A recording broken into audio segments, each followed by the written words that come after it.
Okay, I think it's 11:05 and we have quite a number of people here, so let's get going. Okay, good morning, everyone. And thank you for joining this webinar on Towards a Just Transition in the South African Food System, Perspectives on Key Issues. My name is Andrew Bennie, a Senior Researcher in Climate Policy and Food Systems at the Institute for Economic Justice. This webinar is part of the IEJ's project on just transitions in the South African food system, which seeks to better understand the obstacles and opportunities for a just transition in the South African food system, and to make a contribution to building a shared conceptual, policy, and political agenda across constituencies and organizations working with or representing working people in the food system around a just transition. This also means, importantly, producing research that aims to understand the impacts of climate change on specific constituencies in the food system and the associated political tasks that flow from that. So the basis of this webinar is a discussion paper that the IEJ has recently completed called Towards a Just Transition in the South African Food System, Key Issues and Competing Perspectives. The paper is aimed at initiating a collaborative discussion on the need and parameters for a just transition in the South African food system. The term just transition has most commonly been used in relation to the energy sector and refers to the need to shift an economic sector to more sustainable practices, while also ensuring that workers and the poor do not pay the cost of this transition, and in fact that their livelihoods and quality of life are enhanced by such a transition. The paper shows why such a just transition in the South African food system is needed as well, and begins to think through some of the aspects of building the momentum for such a transition. So we have uploaded a final draft or will upload a final draft of the paper into the chat for your information. Just to say, it still needs to go for layout and design, so we will upload it onto our website afterwards and circulate it in our next newsletter. Just to say also, this is the first in a series of webinars on this topic of food system just transitions. And also to say that we welcome specific ideas or requests from you on future food system webinar topics that are important to your constituencies, including potentially collaborating on such webinars. Dadi, could I just have the slide after this?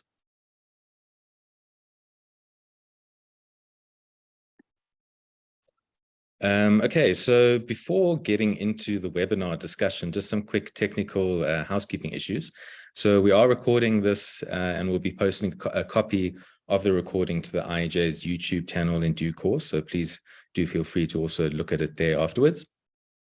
In terms of the discussion, the Q&A function is enabled and open to all. So between myself and my colleague Lutfiyah and our discussants, we might not get to respond to all the questions, but we'd like to think that they'll prompt the discussion and our thinking on this vital work moving forward. Please can I also ask our speakers, the panelists, to turn on their cameras when they're speaking. And also just to say, like I mentioned earlier, we will be sharing a pre-layout version of the background paper that's the topic of discussion today. And so we ask that you not circulate it widely at this point, but we will share a final version with you soon. So in terms of the process of this webinar, the speakers will respond to the discussion paper, as well as offer wider reflections on the key questions relevant to their constituencies in the relationship between the food system, climate change, and the just transition. So in this regard, we're really happy to be joined by a great lineup of speakers and who come from important experiences of thinking, organizing, and working on issues relevant to the food system with various constituencies. So first up will be Lutfiyah Suliman, co-author of the discussion paper, who will give a brief overview of the key takeaways of the paper. Lutfiyah is the climate policy researcher at the IEJ.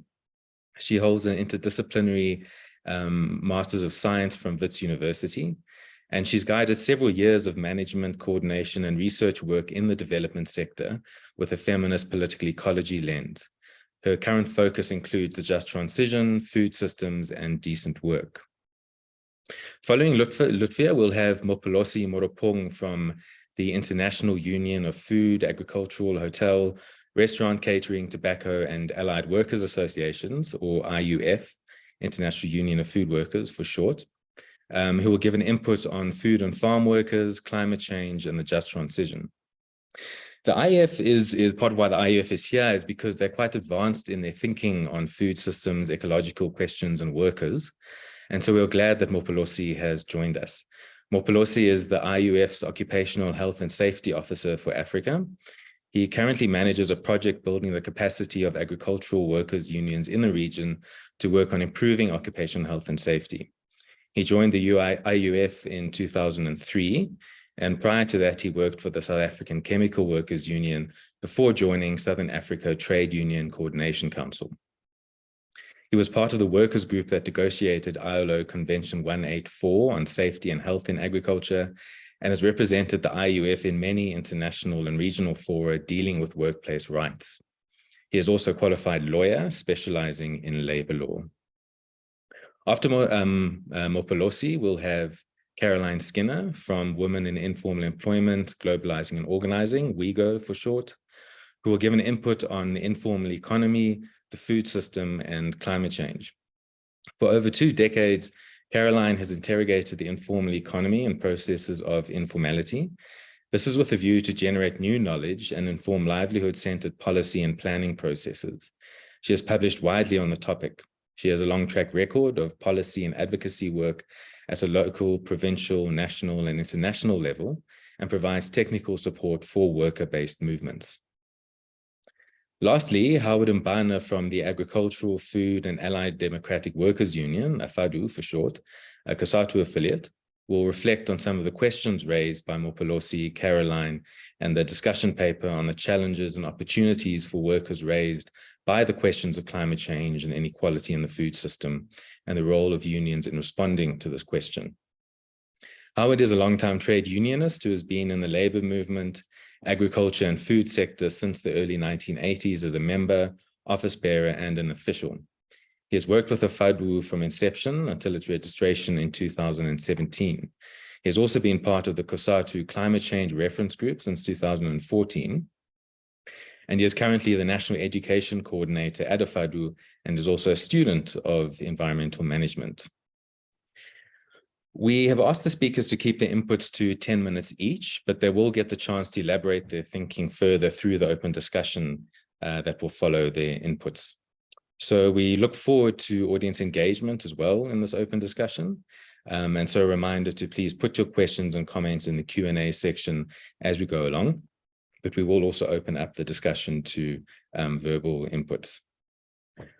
Okay, so to get going with our wonderful speakers that are with us today, I'll turn over to Lutfiyah to give a brief overview of the key takeaways of the IEJ's discussion paper. Yeah, great. Thank you so much, Andrew. As Murphy would have it, there's a lawnmower outside my window, so my apologies if there's a little bit of background noise. But thank you to all who have joined and to our comrades and colleagues who are supporting this webinar. Can I just check what slide? Maybe have the next slide, please. Thank you. So this discussion paper, as Andrew said, is an initial attempt at unpacking the status quo of the South African food system and the consequent need for a just transition in the context of climate change and realizing the right to food. So our intention was really to embed a systems approach in exploring what the just transition framing may offer and build from in the contemporary food justice and agricultural discourses. So very briefly, our draft paper is broken down into 5 sections, starting with section 1, which highlights the inequalities that are inherent in the food system, and ending with section 5, which highlights the research and advocacy gaps. However, for the purposes of this presentation, I will just speak briefly to key aspects of the context of our South African food system, and then highlight the pertinence of the just transition concept in framing a forward-looking and progressive agenda for food system change. Next slide, please.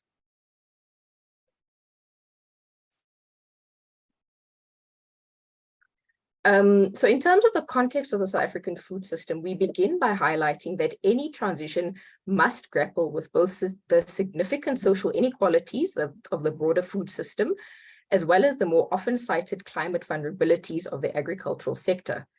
So close to a fifth of households in South Africa are considered food insecure, and this is despite the fact that at a national level, South Africa does produce enough food to feed the population.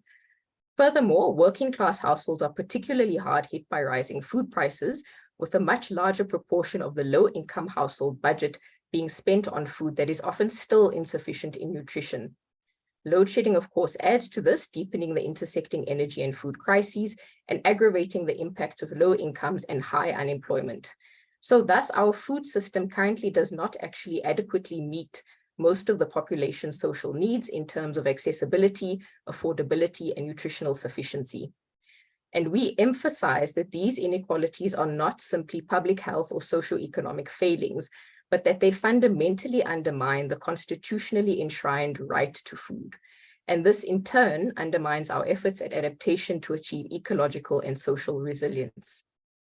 We further highlight the dualistic nature of production and ownership in the food system, where a few thousand large-scale, largely white-owned farms produce the bulk of the food that is supplied to commercial markets, while many more largely Black smallholder farmers produce food for subsistence and markets. Agriculture has a high employment impact relative to its contribution to GDP, but despite this, labor in the agricultural sector is often precarious and low paid.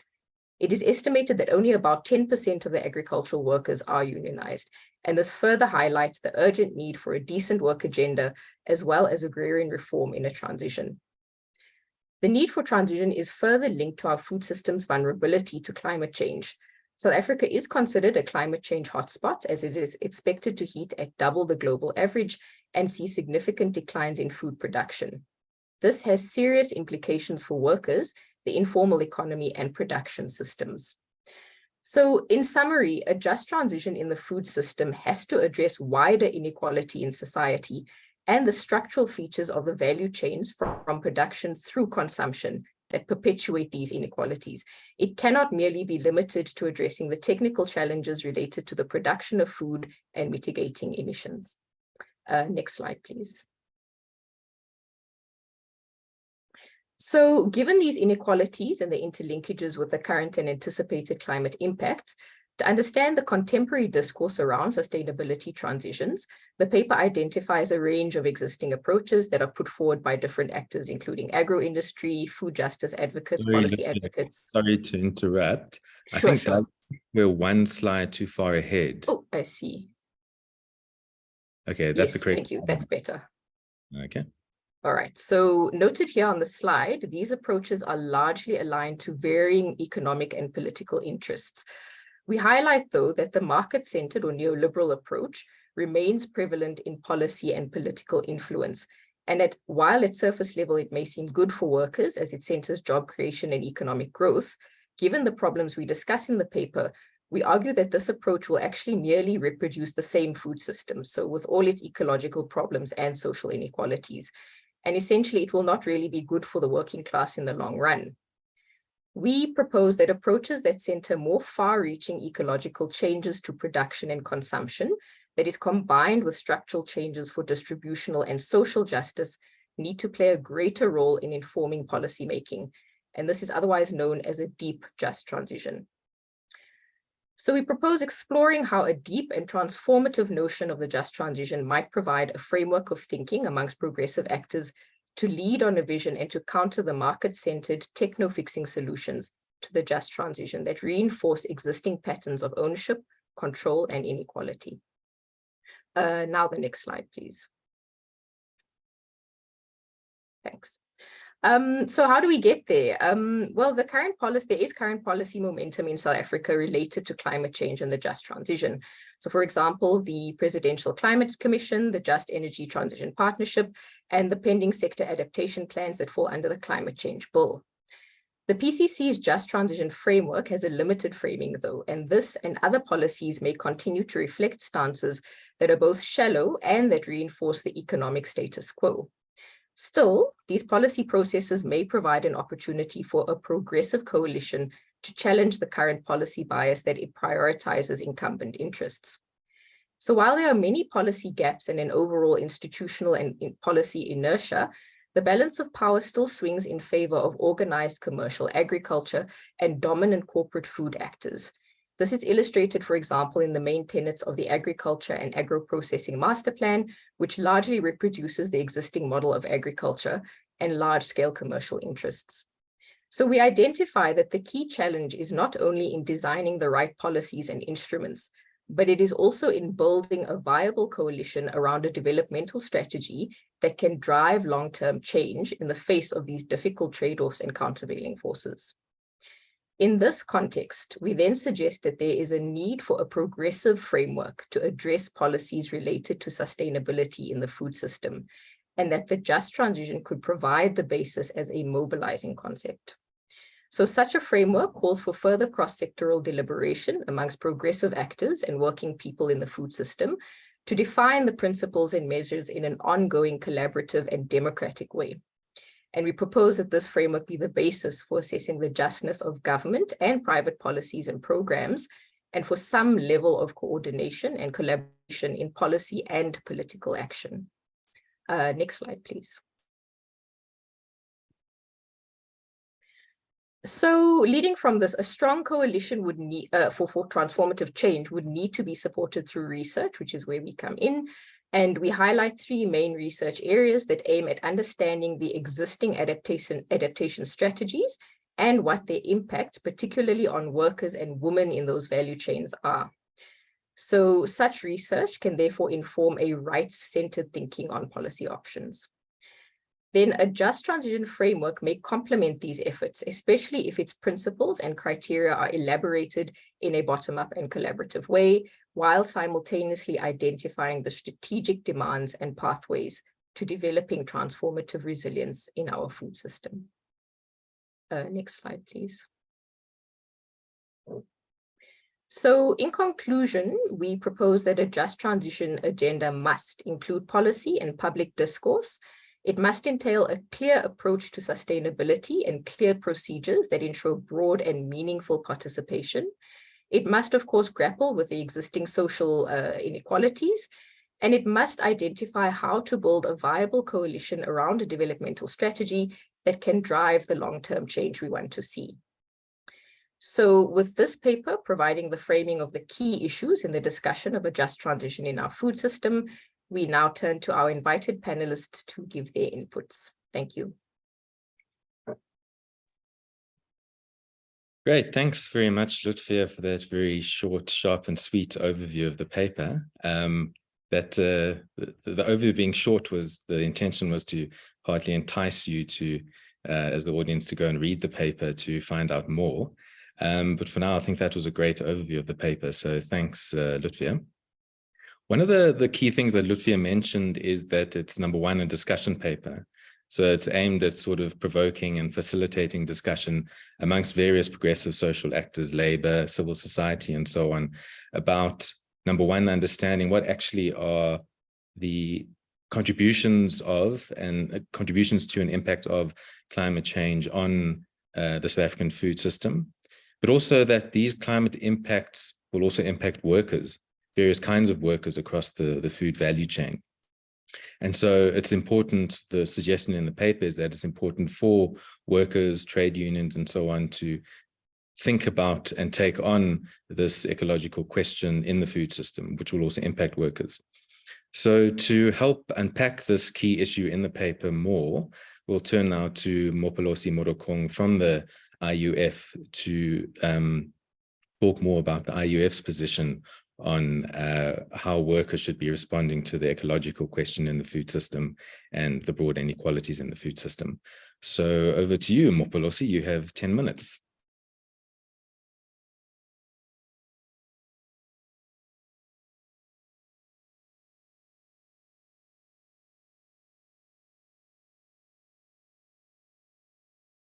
Maybe Dali, are you able to unmute Mopholosi from your side? I managed finally, and thank you, and good morning to everyone.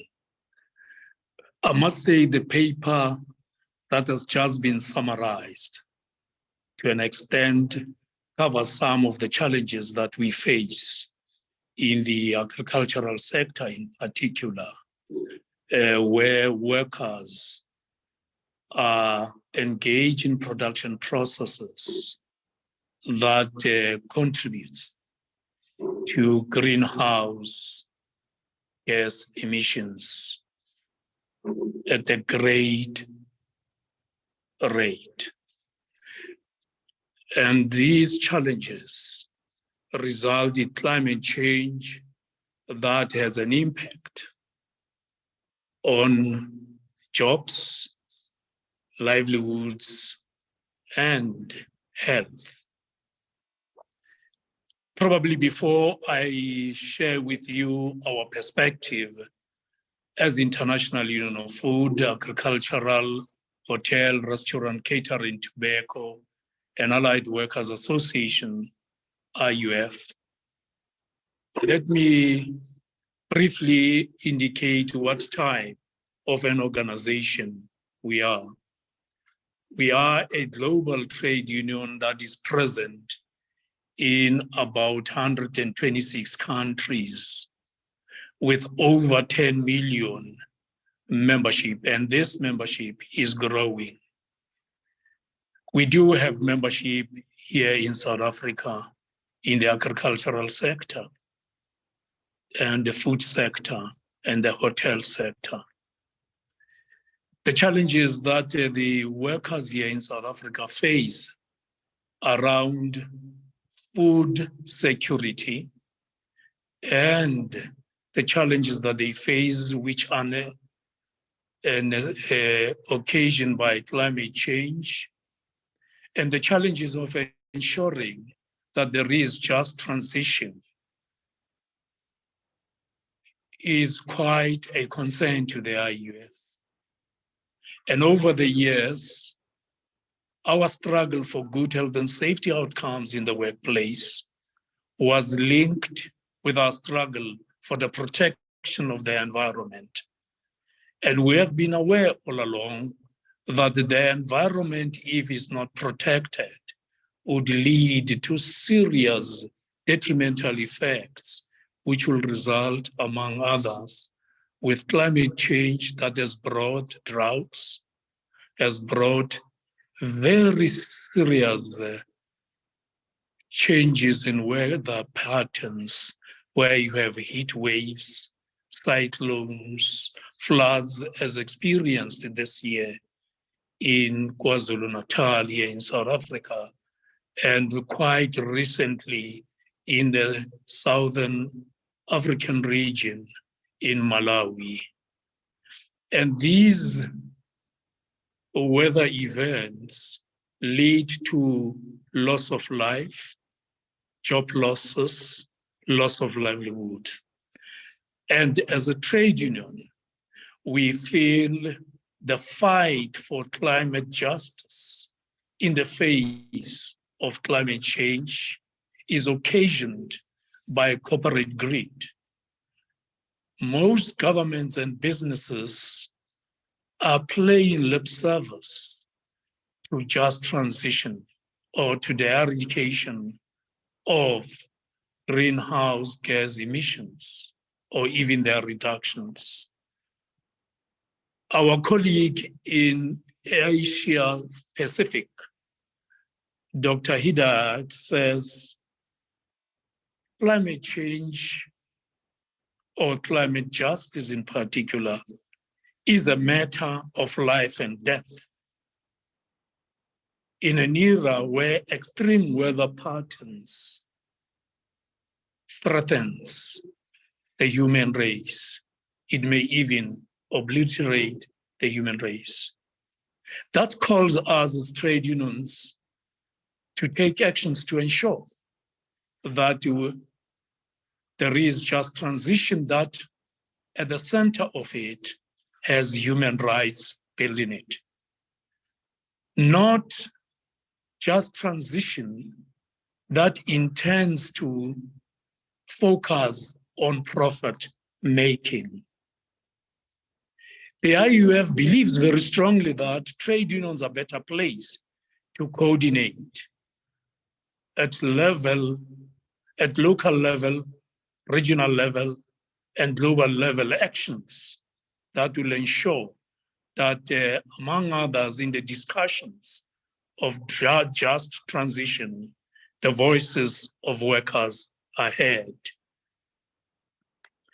In 2019, a resolution was passed where we have expressed as an IUF our major concerns of the rise in global temperatures. And we decided that we should act on this by raising the capacity of our members throughout the globe. To that extent, we have developed training material which will ensure that our members, when they engage in discussions with employers and government, they are able to articulate these issues very well and are very clear what it means by just transition. What we have done with these manuals, we have ran workshops, for instance, in 2019, which led to the development of a guideline which is called Fighting for Our Future. You may find that in our website. It guides our members on how to tackle the crisis of climate change.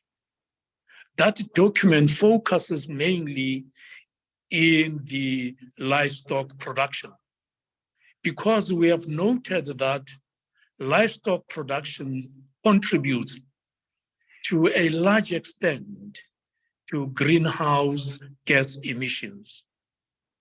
And we thought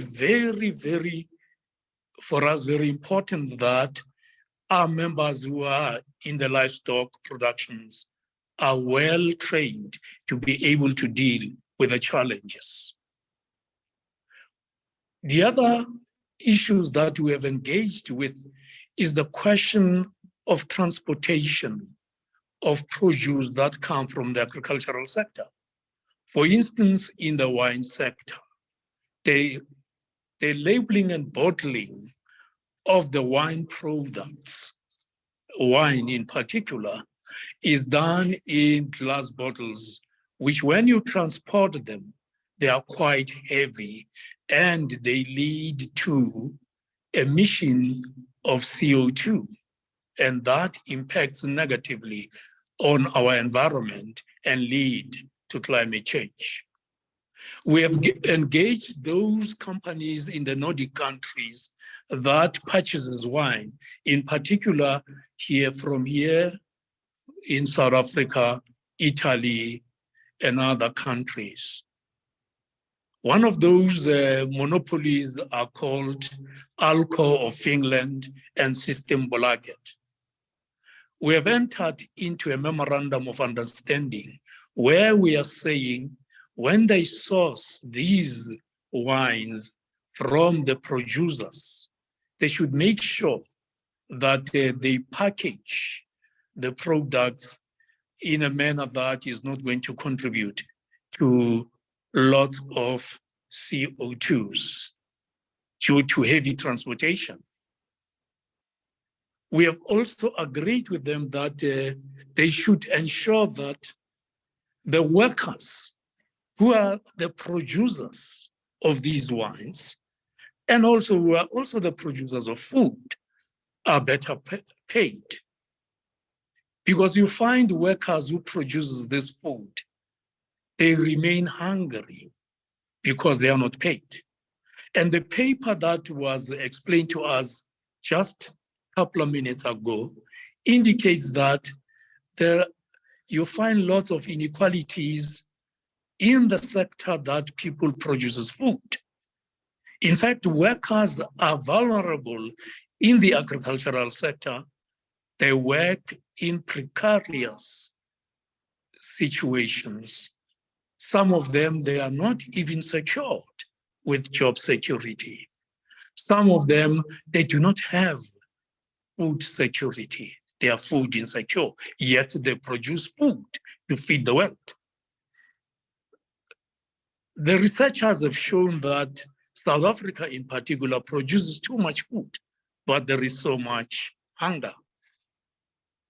Why it is so? It is because the employers are quite greedy to produce and share what is being produced with those who produce.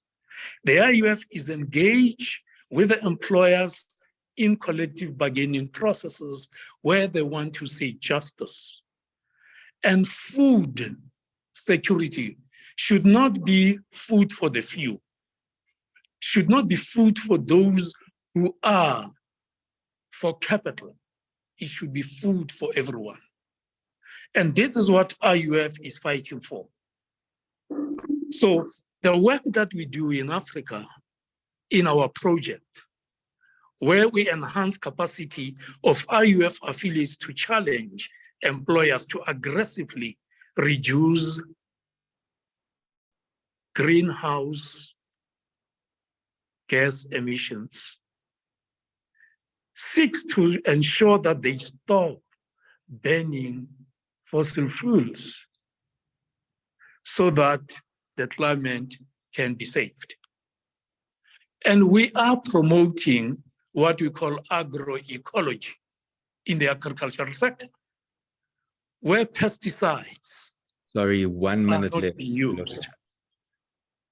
We are also ensuring at the moment, as one of our major campaigns, that pesticides that are banned in Europe are not used in Africa. We are aware that here in South Africa, for example, a pesticide like a pesticide like paraquat has been banned in Europe, but is still being used in South Africa. So we are empowering our affiliates to ensure that they fight against these pesticides being used here in our country. There are so many things I could share with you of the work that we do. The time is not on my side. And I thank you for listening. Thanks very much, Mopholosi. I think you really gave a rich overview of the many areas that the IUF is working in terms of organizing worker agency towards addressing ecological and climate questions in the food system. And I think we have a lot to learn from IUF's experiences. So hopefully we can, you can get to expand more on those experiences in the discussion. But for now, we'll turn to Caroline Skinner to speak from the angle of the experiences of another sector of workers in the food system, in the informal economy. Thanks, Caroline. Thank you. So can I just check you can see my screen? Is everything working? Yes, we can, yeah. Can you maybe, is it on full screen sharing? Yeah, it's on full screen sharing my side. Are you just seeing part of it? No, we can see the whole thing. I think that should be okay, yeah. Thanks. Sorry, it's not seeming to move on. There we go. So just to start out by who we are, for those in the room who don't know, so Women in Informal Employment, Globalising and Organising. We're a global network that's focused on informal employment. So a lovely follow on from the previous speaker, working with and for membership-based organizations. So we have activities or partners in over 80 countries. I always am very proud of that, but having heard the previous speakers, a very large footprint, that sounds quite small. And we combine direct support to what we call membership-based organizations or MBOs with technical and research and policy support.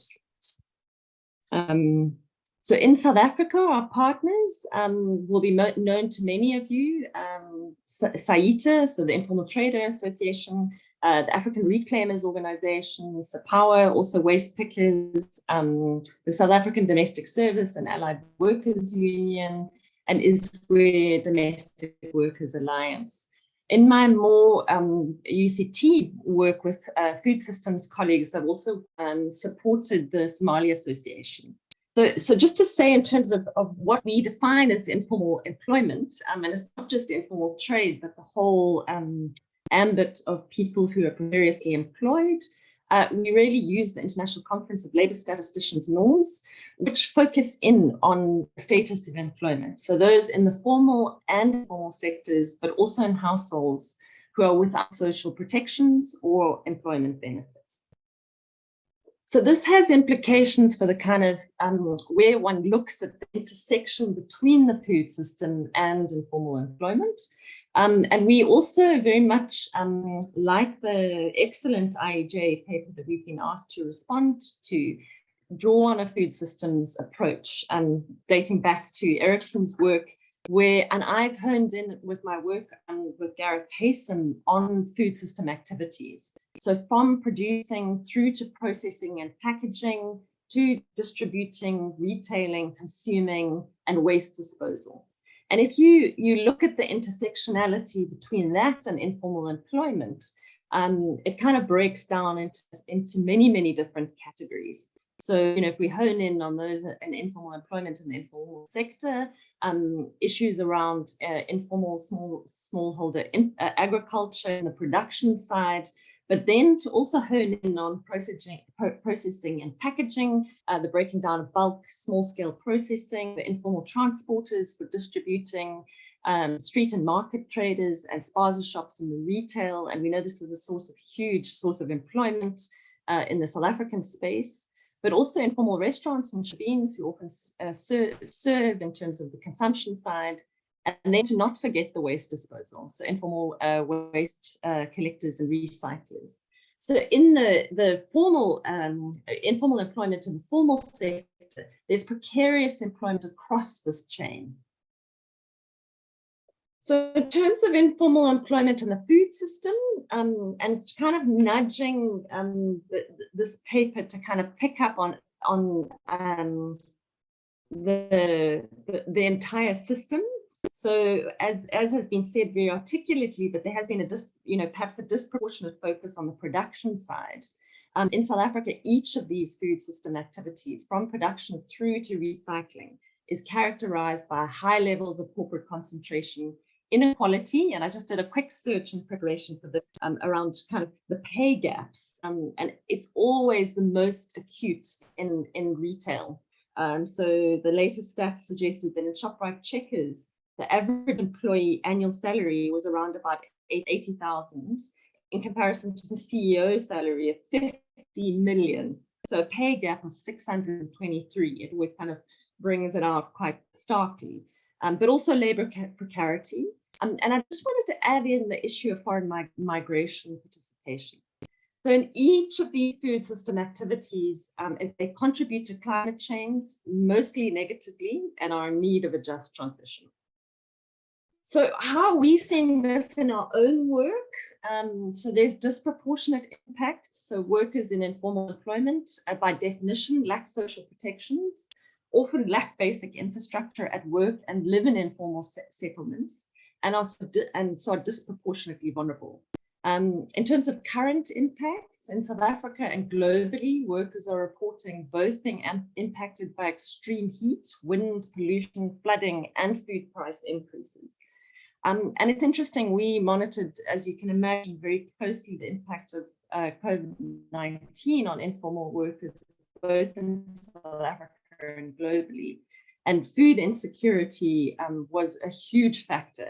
And just to note that actually there hasn't been huge recovery on that. So with food price increases, we're still seeing in many contexts similar levels of food insecurity. Also to note, there's a policy blind spot. So informal workers are not included in the climate crisis emergency responses, nor climate change mitigation or adaptation plans. So I include an image here of that comes from the Durban floods of a year back. And just noting an area that I work closely in Warwick Junction in the inner city, how they experienced many of the storage units continue to be flooded. So it's ongoing issue. So just to also note that this is on top of existing crises of xenophobia and state violence. So xenophobia, and this is particularly in South Africa, is increasingly state sanctioned, so no longer newsworthy. We're not actually seeing the extent to which this is happening all the time, kind of pervasively across the country. And it drives a punitive approach to informal sector writ large, which is bad for all players. So there's a lot of stuff that's been written about this, but it's really wanting to spotlight this. But also that there's confiscations and harassment, so very pervasive and has intensified over the COVID period. So just to kind of hone in on what we're doing, so to kind of think through the overlaps in this lovely work stream that the IEJ has initiated, we're mapping climate crisis impacts on informal workers, but also adaptation to climate change, particularly supporting worker organizations on awareness raising, and documenting where informal workers and their allies are change agents in climate change mitigation and adaptation. You can imagine this is particularly the case in waste pickers, amongst waste pickers, but also some very interesting zero waste initiatives, for example, amongst street vendors. We're also scanning the space for key entry points.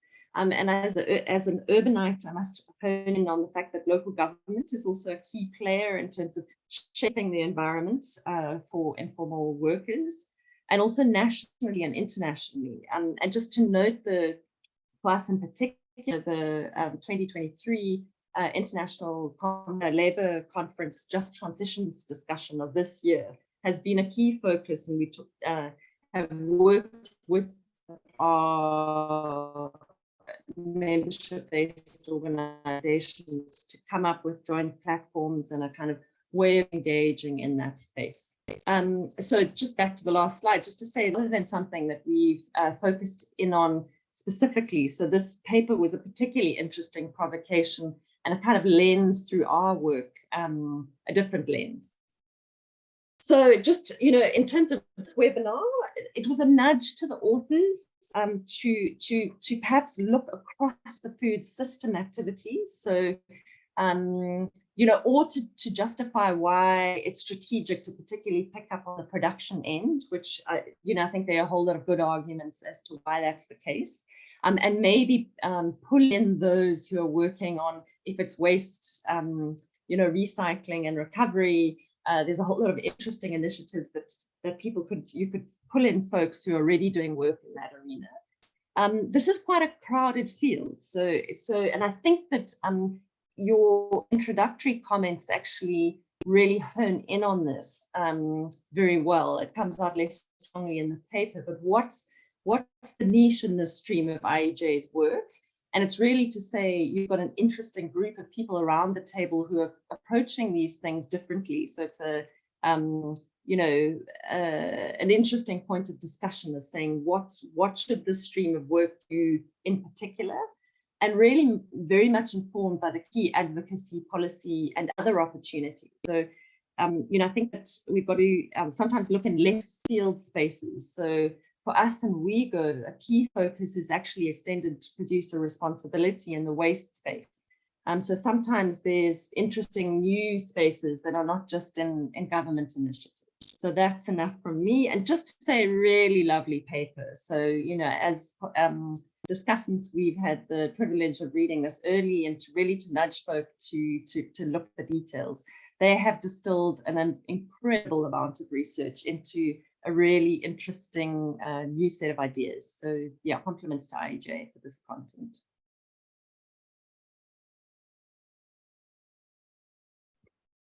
Thank you very much, Caroline, for that really wonderful input. I think a lot of input around thinking also about workers in the informal economy, and especially also the work that's already being done with informal workers in the informal economy around food systems and climate change, and helps us kind of think through where some of the further opportunities and thinking might go in terms of, broader collaboration and alliance building and so on.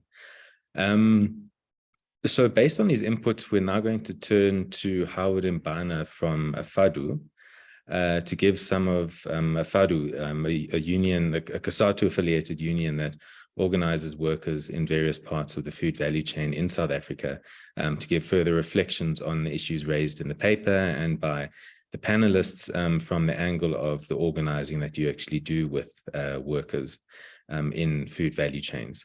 So Howard, over to you.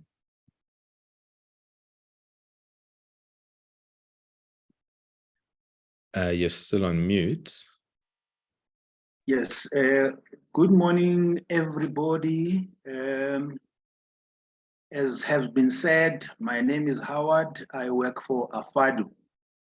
I'm based in Johannesburg. We appreciate this background document that has been developed by IEJ. And it has made us,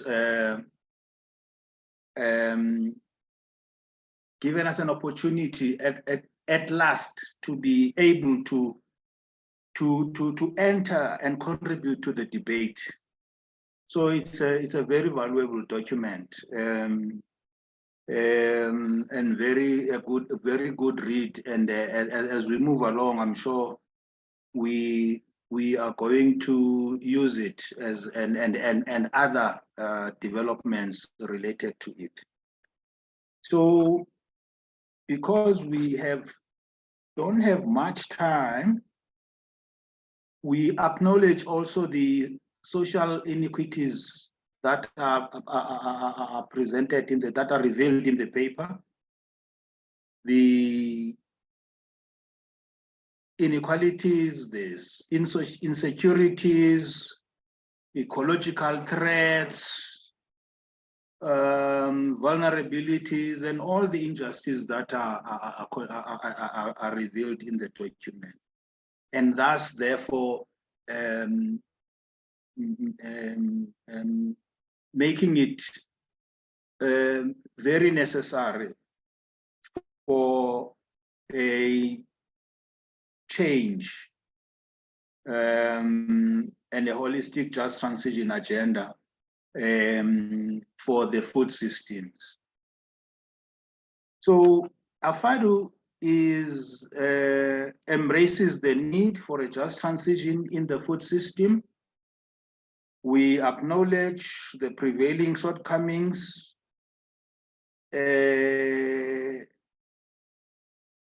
in that the just transition mostly focused on energy and little in other sectors, especially on food systems.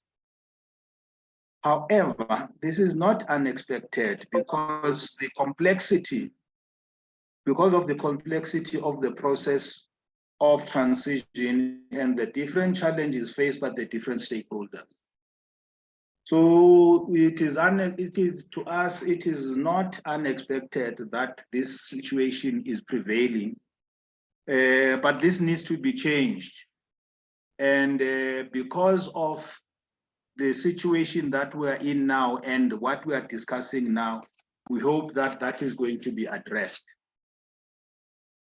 And the other thing that we acknowledge and as something that is happening is that the just transition happens within a capitalist and a neoliberal economic system.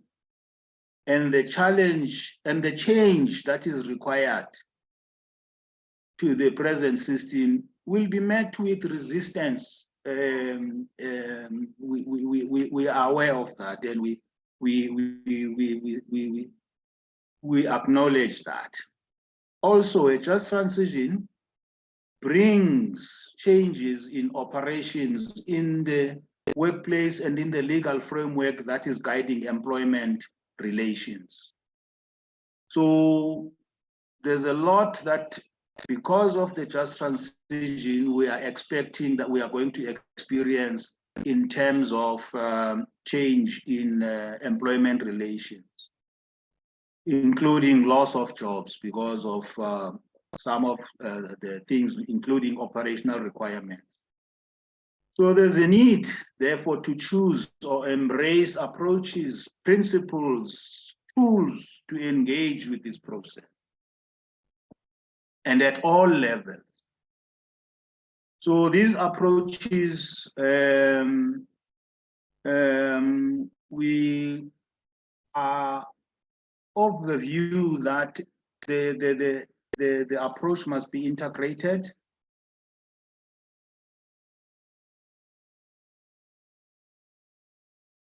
and holistic, to deal with the process as we are facing it.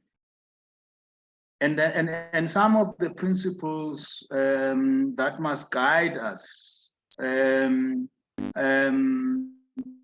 we as a trade union are that of independence. The independence of the trade union should not be tampered with. Worker control, unity of workers, democracy, and internationalism.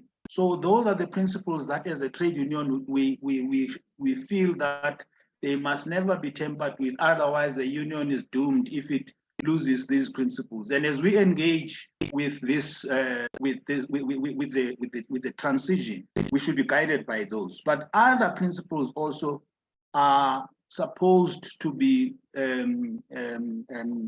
embraced in the process. Some of those are stakeholder engagement and public participation, which is of paramount importance as far as we are concerned. Equity, justice, and in all in all its manifestation. The precautionary principle, for example, alternative options, that as we transition, there must be no rigidity. There must be allowed that as we move and engage, there should be alternative options, or alternatives should be allowed. And that there must be informed decision, and principles like the polluter pays and other principles should apply as we move along with this. And then the tools of assessment and analysis should be what is used, you know, to use some of a scientific approach in some of these things. Life cycle assessment, strategic environment assessments, eco-labeling, as Comrade Mopholosi has alluded, for example, in the wine industry and all the sectors, for example. So technology assessment and etc. These are some of the tools that we think can be used, and many others that prevail that can be used as we engage in the transition. So we were to answer some questions as to our role in the food system and the challenges that we face as we interface with the crisis, with the climate crisis. So our role is that of a trade union. We are employed in the and work in the production process, in the production, processing, distribution, and in the consumption of food. We organize workers, all workers in the food system, including foreign workers, as WIEGO had alluded that there's a lot of workers in the system, but if we find workers in an establishment that has workers that are foreigners, we organize those, we don't discriminate on them, we put them in and fight for their issues. So in the whole food system, we are organized as a trade union. And we promote the spirit of trade union unity, solidarity, and solidarity among workers. We use collective bargaining strategies, bargaining to improve the people's livelihoods. We organize and we use organizing strategies that are deemed conducive at a given time. We plan and look at how the approaches on organizing the workers, and we don't use the same tactic as we find. We use strategies that pertain and are relevant to a specific situation at a time. We promote education and skills development. We advise on legislation and policies affecting the interest of workers and members, and provide support or oppose any legislation or policy that is not in our interest. So the other thing is that we make representations to public and other bodies, to government and whoever we have to make representations to, whether we want to change the law or we are challenging the law. That's what we do. This is what we think that any injustice that can be that we are going to be meeting as we transition to in the process of in food systems, we are prepared and ready to challenge what if there's a need to do that. And we endeavor also to achieve decent work and decent standards of living and social justice. So the challenges that we have as a trade union is that we are not only a new union, but a union still under construction. So that is to us although it's an opportunity, but it also is a challenge. Some of the above roles that we are supposed to be meeting may not be met because of our situation and our predicament. So, and as a stakeholder, and as the union is not represented and does not have a say in the production, the distribution, the consumption of food. Be it at strategic governments at the sector or plant level, we just working, and the system doesn't allow us to participate. We rely on COSATU in some instances or in alliances and through Network and other platforms of engagement for representation. We also have challenges of casualization, labor broking, poor and low wages. We also are strangled by a low financial base because the union depends on member subscriptions to run the union. And based on what I've said, low wages, low income for the union, and some of the issues that are we supposed to deal with that need finances and other things are bound to suffer.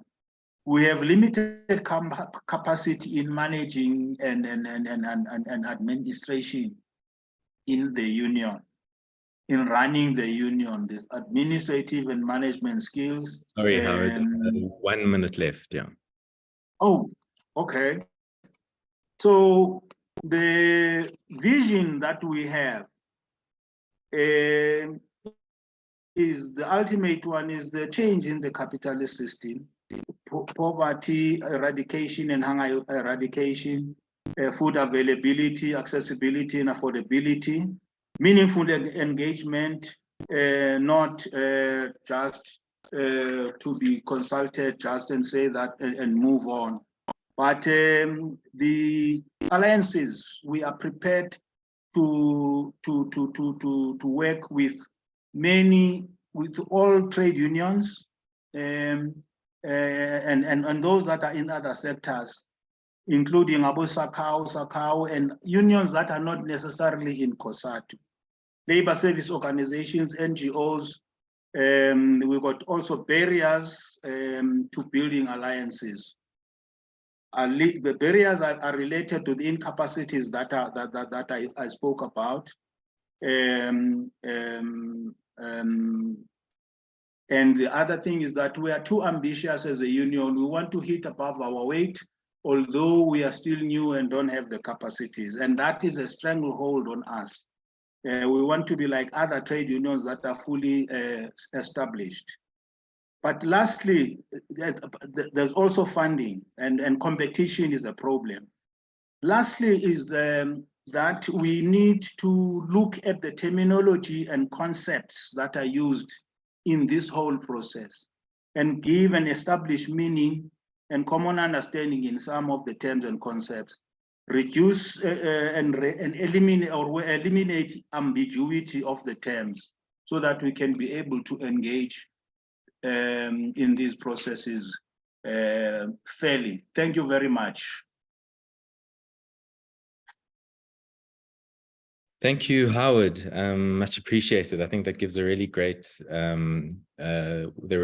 of reflections on some of the issues that a union organizing in the food sector South Africa faces in regard to these ecological questions and preserving workers' livelihoods and addressing questions of inequality.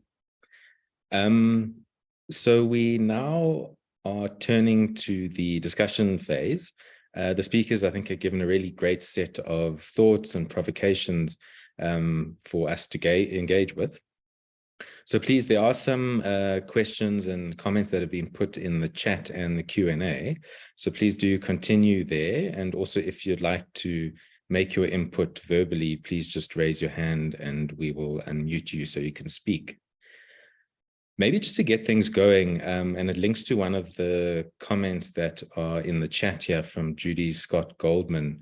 Mopholosi, if I can direct this question at you, just you've touched on it in some sense, but one of the kind of key apparent contradictions that the just transition concept is a response to is this idea that addressing the ecological problems of industries and downscaling industries like coal, but also certain sectors of agriculture, like one of the comments mentions around livestock and its huge impact on climate change, is a threat to workers and their livelihoods.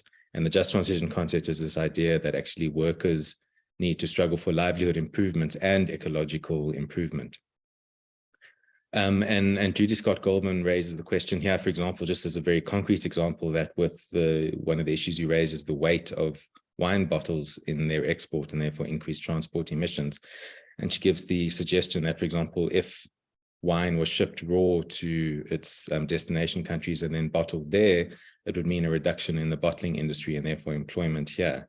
So could you just tell us more about how the IUF tries to grapple with this issue around how workers can advance an ecological agenda, but in ways that don't threaten their livelihoods and improve their livelihoods in the food system? Mopholosi. Hello. Yes, we can hear you. Okay, great. Thanks for a great question. Yes. We indicated that the IUF encourages unions to integrate just transition into the union bargaining agenda at workplace and company level. What does that mean? It means they'll look at the policies that have been developed to change from the jobs that contribute to emission of greenhouse gas to jobs that are greener.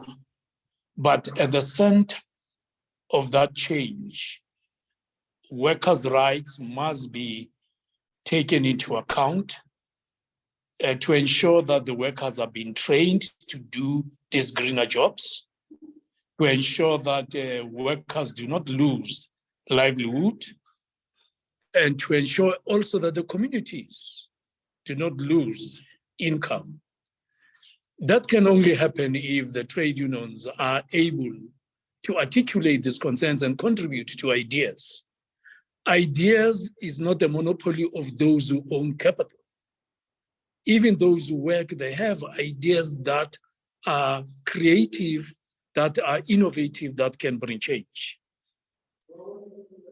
We, for instance, talking about the packaging of wine bottles, we are engaging these monopolies to say, look, it is important that you ensure that when you sign contracts with the producers, they take into account that they do not contribute to the damage of the climate. So they have to develop ways of coming up with this. So in the negotiations and the discussions, creatively, jointly, solutions would be arrived at. And this is exactly what we are doing. And we want, the work that we do as IUF is to empower unions to have a voice, the voice that can shape the formulation of these policies and programs and action plans without compromising the jobs of the workers. Thank you. Great, thank you, Mopholosi. I think this question of workers taking the initiative, and I think working people more broadly in advancing ideas is a really critical issue. And sorry, just to say, Nkosipi and Raymond, I have noted you, there's just one more question I want to speak to from the Q&A, and then we'll definitely come to you. So one of the issues raised in the paper is that one of the big gaps, especially at the policy level, is the role of capital largely, commercial agriculture, and so on, in advancing their ideas and being organized to advance their ideas at the policy level.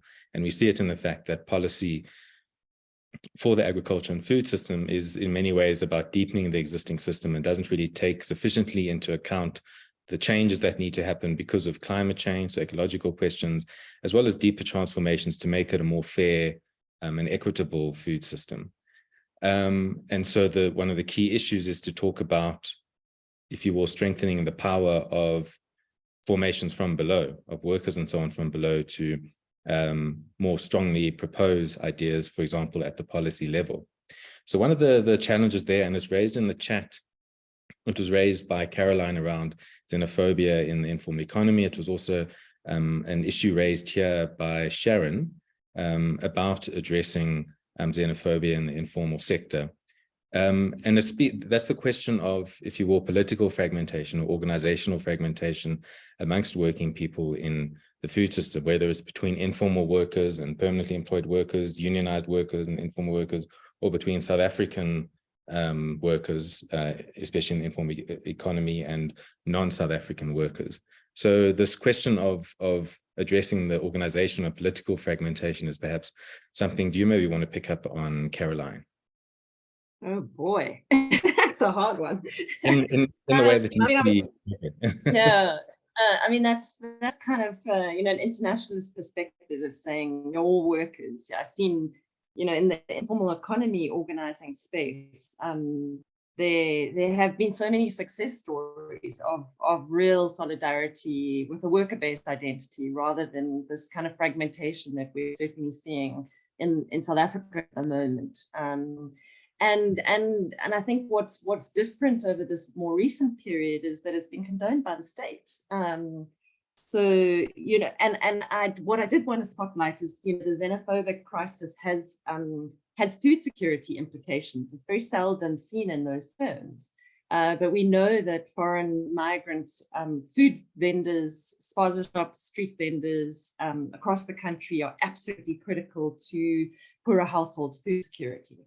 And the kind of, attacks on spaza shops that are going on all the time and are not visible in the press anymore, led now by Operation Dudula, do have these really problematic food implications. So it's to spotlight that, and wherever we can secure kind of cross South Africa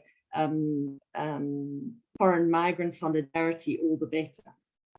So to just pick up on Francie's comment, she says, from the perspective of precarious labor, what are the critical agencies in South Africa to influence? If you think through the, from a food activity perspective, so pushing beyond the production side, I think that the answer would differ depending on which activity you're talking about. And really, this initiative to me is really, really key, because I think it's solidarity between civil society organizations, the formal and informal union movements. So I hold a lot of hope out for, this, kind of these conversations and the change agents within the formal union movement and civil society kind of pushing this agenda being quite critical.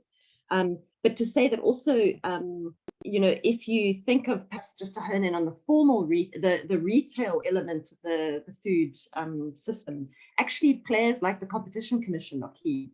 COGTA coming out, and saying a do no harm directive for informal vendors food vendors who are being harassed and their goods being confiscated across the country all the time. So that lens allows you to identify some of the key players. In the waste space, we were saying extended producer responsibility might hold a key to securing some gains, around kind of worker infrastructure, which is happening in Brazil by way of example.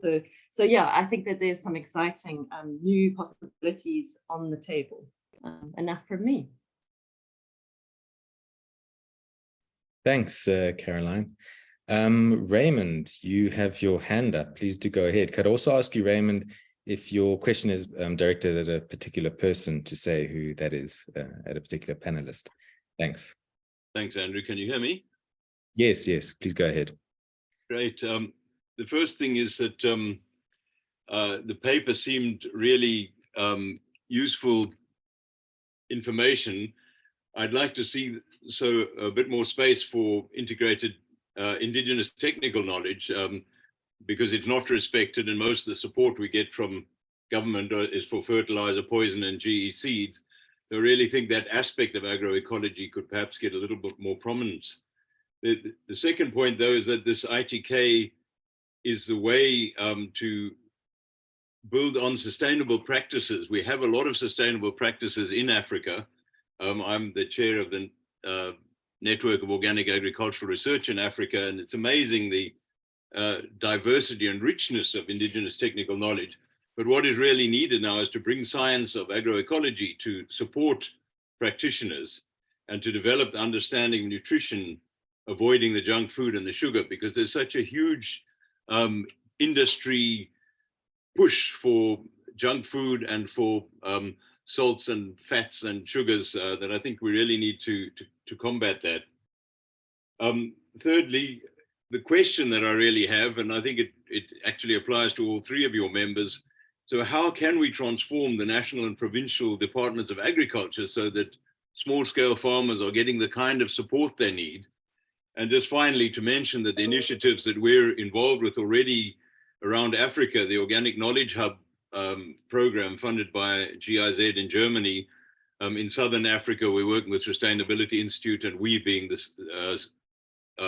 South African Organic Sector Association and the Participatory Guarantee System Association of South Africa, that we really have to develop the capacity on the ground. And since we don't get any government support, we have started off by training a few what we call pollinators in each province. But for me, this is the fundamental question: how are we going to transform the national and provincial departments of agriculture to be able to support a just transition in the food systems? Thank you. Thanks very much, Raymond. Really important questions there. Can I ask Lutfiyah, are you able to come in there to reflect on some of the issues that Raymond has raised around, for example, whose knowledge comes forward in questions about food system transformation, but also this problem of getting the departments of agriculture, national and provincial level, to move on a more progressive approach to food systems transformation concretely? Sure. Thanks, Andrew, and thanks, Raymond. I'll give it a bash. So I think just to the first part of your input or your question, just to say that I think definitely, look, the paper does recognize the key influence and potential of agroecology as part of a progressive vision for transition. I think further to that, in terms of whose knowledge is incorporated, I mean, I think it goes without saying that definitely if we are looking at the corporate actors who seem to be steering policy and heavily influencing policy processes at the moment, I don't think that there is a strong uptake of indigenous knowledge and, indigenous means of sustainability transition or reclaiming that history and heritage either.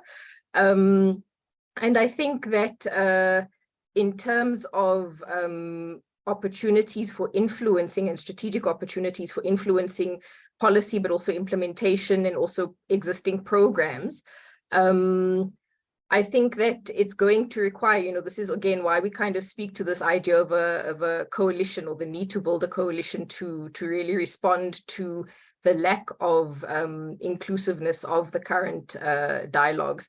So I think in a nutshell, yeah, we're going to need to look at that and maybe incorporate it. I don't think we speak to it very strongly or directly in the paper itself. I think, we're kind of, yeah, it's quite a comprehensive paper, but it's such a complex and nuanced sector to focus on that we were not able to incorporate directly the contributions and potentiality of indigenous knowledge. So I think it's something that we would need to include and something that we need to think around in terms of how can coalitions support that more strongly. But like I said, the potential of agroecology is definitely highlighted in our discussion paper. Yeah, Thanks. maybe Andrew, if you want to add to that. Thank you, Lutfiyah. If I may just make the comment while Andrew's veering a response, that every 3 years we have an Organic World Congress, and this time, for the first time in a long time, it's going to be in Africa, in Tunisia next year. And there will be all kinds of possibilities there for people to present papers and to report on the work of farmers. So yeah, I hope that we will see significant African input to that. Thank you. Andrew.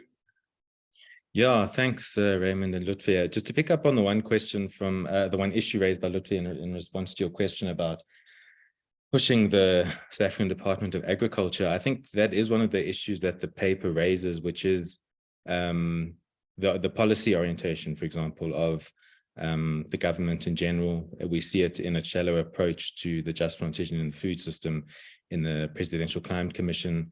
And we also see it in policy that just kind of reinforces the existing system and doesn't take a whole range of issues seriously, like agroecology, like indigenous knowledge, and so on.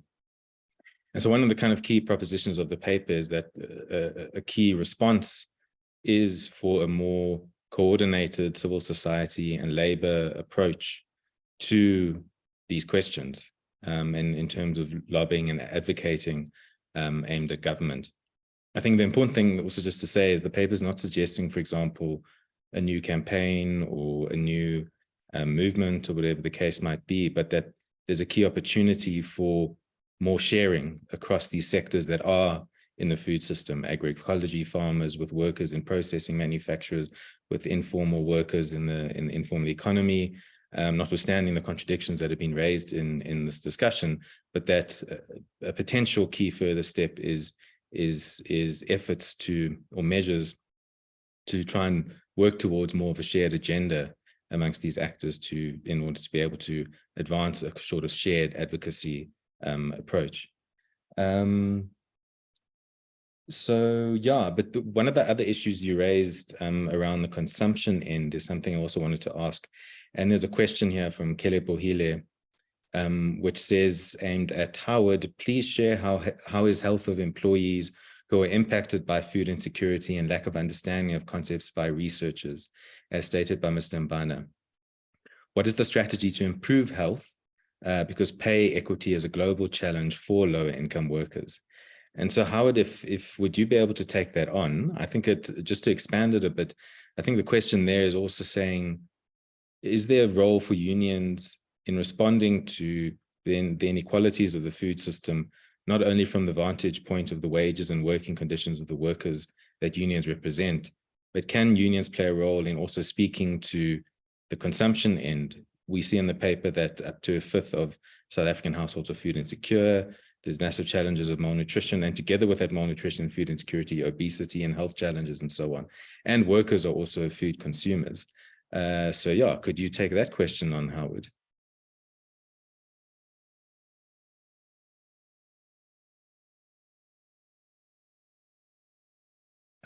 Howard?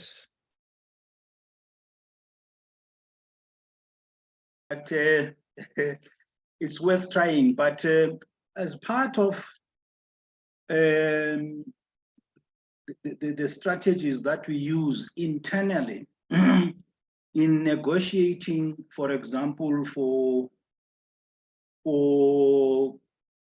benefits like medical aids and so on, health issues are addressed in that way. But that is at the latter end, when somebody is sick already.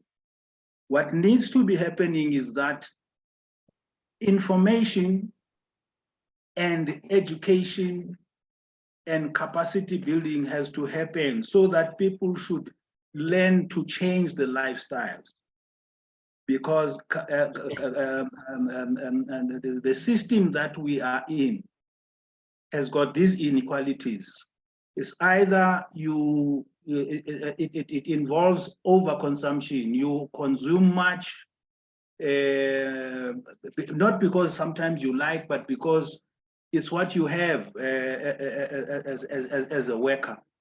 But to change the lifestyles, to know that food and how to assess food, the quality of the food, assisted also by these labels that we are talking about, the assessment of food, this checking whether the food is not detrimental to your health is what needs to be happening, and to learn how to, eat food and consumption is also an art as far as we are concerned. You need to learn how to eat, what to eat, and how much to eat, and so on. And that contributes, therefore, to your health if you are aware of those. Thank you very much. Thanks very much, Howard. We are nearing 12:30, so I'm just going to take one more question from the Q&A, and I see we haven't been able to address all the questions, so apologies for that, but we will try and address them afterwards, and we'll also send, we'll be uploading the paper soon, and so hopefully some of the issues will also be addressed there. But there's a question here that is really important from both Anushka and Ian Goldman that relate to each other. And that is, how does one deal with and address and change the existing structure of the food system? For example, from Anushka, confronting the role of large corporate players, and what kind of advocacy is needed from civil society and more beyond civil society and government, and how we build a new orientation in the existing system to bring attention to its failures. And so Ian Goldman also asks, is how one moves to a more balanced farming sector with more viable smallholder farms that are resilient to climate change, that produce sustainable livelihoods and sustainable farming practices. So moving away from such an agribusiness dominated sector. Perhaps could I ask you, Caroline, first, from the angle of the informal economy, I mean, what do you see its potential role in a more fair and people-centered food system? Sure. I mean, I think that the kind of visibility of informal players across the food system is critical. So I think that again, this project is doing a huge service for that. And building the solidarity between the civil society actors, but also tackling these critical fractures around that are being driven, that's weakening civil society movements. So a few kind of thoughts to throw out there in the interest of time. So you've got 1 minute. Yeah, thanks, Caroline. Could I just give Mopholosi the floor just for 1 minute to also respond to that same question about confronting the kind of corporate controlled nature of the food system and working for a more people-centered and fair food system from the angle of workers?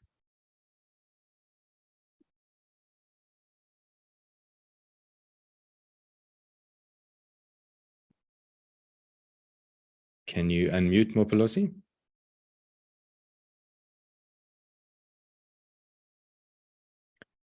Okay. I think because we have reached 12:30. Okay. I'm now.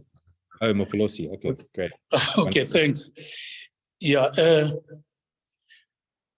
Well, the challenges that we have is the greed of those who control the distribution of food itself. And that requires us to fight. That is the trade unions and the progressive civil society organizations to come together and challenge even the pricing. For instance, they marginalize smallholder farmers of food producers. They marginalize them because big corporates would like to make big profits. And they make sure that the smallholders, small producers are marginalized. So it requires us fighting so that there is justice. It is important for us to demand social and economic change. And if we can do so successfully by ensuring that we become more human than profit-oriented people, then we'll be saved from this climate catastrophe as well.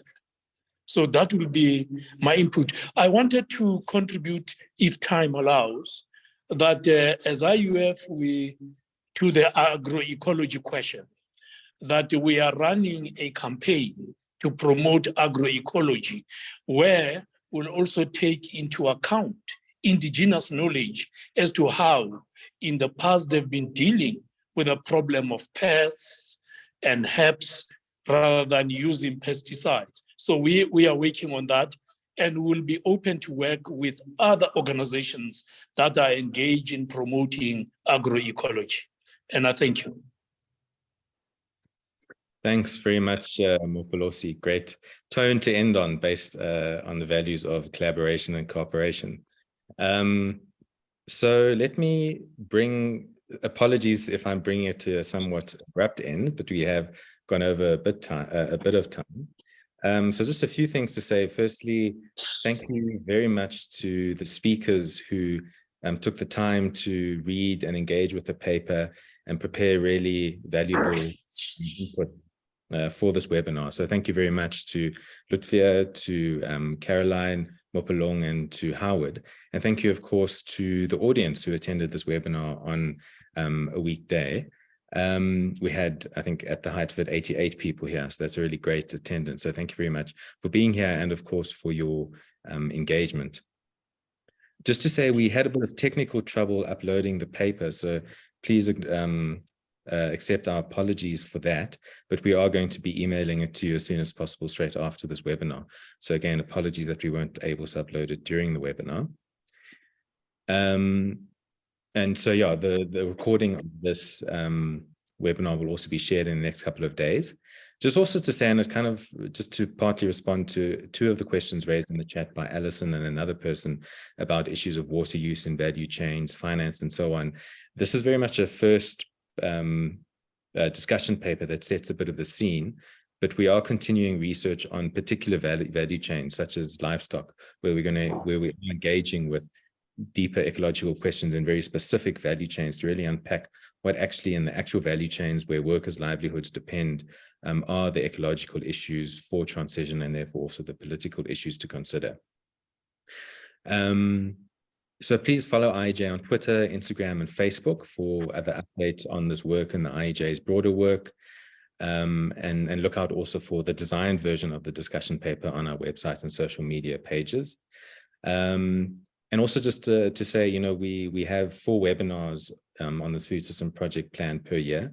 So this is the first for this year. We do have the topics planned out, but we are happy to take any, you know, as an organization, if you have a particular issue you feel is really important for your constituency to engage on and learn more about, we're open to suggestions to host such topics in our food system webinars. Lastly, we look forward to future and ongoing engagements. I think one of the key kind of values underpinning this project that we've started in the IEJ is that of collaboration and sharing and building a shared agenda. So we really look forward to kind of ongoing collaborations and discussions.